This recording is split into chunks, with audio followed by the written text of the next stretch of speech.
তো বন্ধুরা ছুটে ছুটে এসে স্পাইডারম্যানের মতো আমার হাত থেকে ফোনটা কাড়ার চেষ্টা করেও বিফল হয়ে গেল।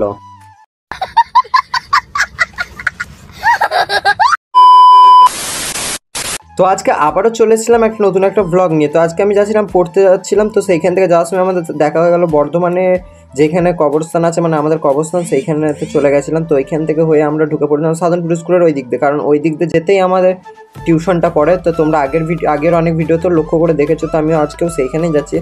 তো ঢুকতেই সামনে কালী পুজো থাকার কারণে কালী পুজোর এখানে একটা ছোটো বড় প্যান্ডেল হয়েছে, তো বন্ধুটাই ফোন কাড়ার চেষ্টা করছে।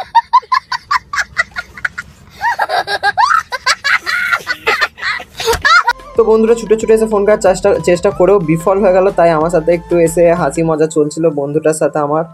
তো এইসবই করতে করতে কিছুক্ষণ ঘোরাঘুরি করার পর একটা জায়গায় বসে পড়েছিলাম। তো এখান থেকে আমার হাতে টাইম থাকার কারণে একটু বর্ধমান কাটোয়া রেলওয়ে লাইনটা যেটা আছে ওখানে চলে গেছিলাম, কারণ তখন ট্রেন ফেন কিছু ছিল না বলে আমরা একটু ওখানে চুপচাপ হাঁটছিলাম দুই বন্ধু মিলে। তো কিছুক্ষণ ওদের সাথে ওখানে কাটানোর পর দেখলাম আমার টাইম হয়ে গেছে, তাই আমি আবার ওখান থেকে রিটার্ন চলে যাচ্ছিলাম আমার পড়তে যাওয়ার জায়গাটার দিকে। তো আমি টিউশনটা দেখাতে পারলাম না, তো টিউশন ছুটি হয়ে বেরিয়ে পড়েছিলাম বাড়ি যাওয়ার উদ্দেশ্যে।